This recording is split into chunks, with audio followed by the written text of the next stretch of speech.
Hello students, welcome back to a new video of Sunanda's tutorial. So in this video we will discuss about eukaryotic translation. So unlike eukaryotic translation is little bit complex process. And this cellular process takes place in the cytoplasm of eukaryotes or eukaryotic cell. In case of prokaryotes, remember, in case of prokaryotes, the initiation or transcription process takes place in the cytoplasm because they lack nucleus or any membrane bound organelles. Transcription and translation both takes place in the cytoplasm in case of prokaryotes, but in case of eukaryotes the transcription takes place inside the nucleus and translation takes place inside the cytoplasm. Okay, so here in case of eukaryotic translation process, the mRNA is decoded on 80S ribosome because eukaryotes have 80S ribosome and prokaryotes have 70S ribosome. Eukaryotes have 80S ribosome comprising of 40S and 60S, which are the subunits of ribosomes.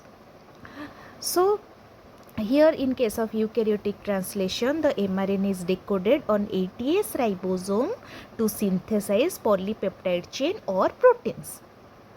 It occurs in the cytoplasm through three main phases. The first phase is initiation, elongation, finally termination. Clear? So like prokaryotes, eukaryotic translation also takes place in three phases: initiation, elongation and finally termination. Okay. So at first it is a complex biological process by which messenger RNA is decoded by 80S ribosomes in the cytoplasm to synthesize the specific protein chain. Okay. Next, the first step is initiation. First we have to study the initiation phase. What steps will take place in the initiation phase? So at first there are two pathways. Either it will be a gap dependent initiation pathway or it will be a gap independent initiation pathway. In case of gap dependent initiation or canonical initiation, the 40S small ribosomal subunit first binds to the eukaryotic initiation factors. Okay. Then to the tRNA with methionine, which is the charged one. So all these make a pre-initiation complex, which is 43S pre-initiation complex. This complex binds to the 5' cap of mRNA.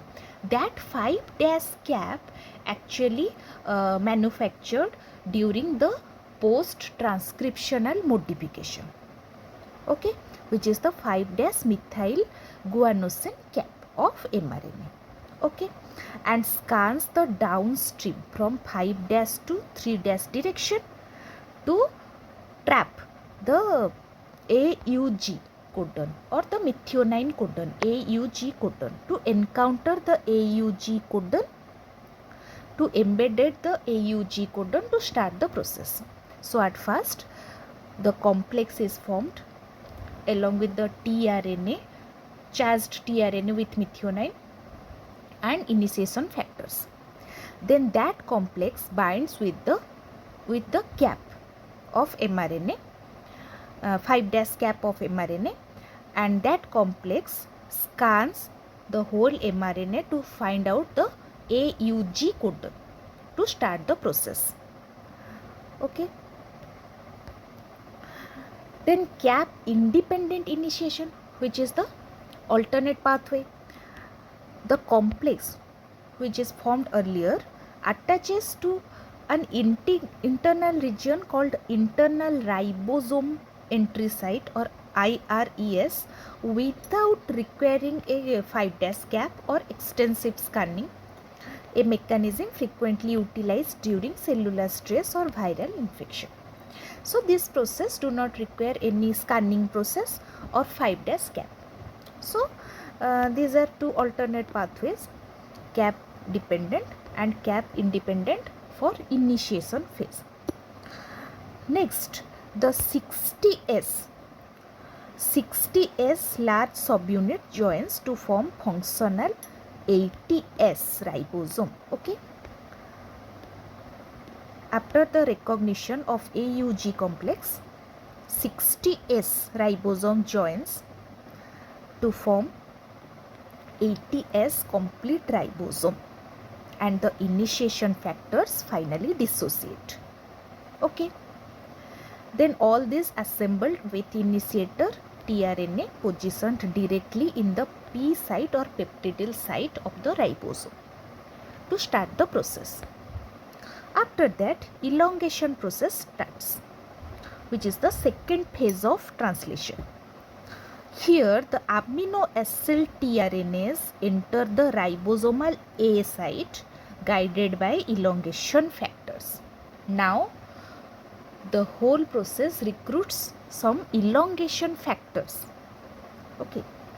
Then peptidyl transferase creates peptide bond between amino acids, between first amino acid with the next amino acid.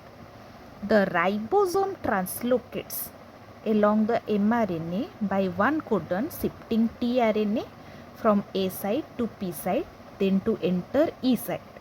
So all these things takes place in a cascade manner, one after another.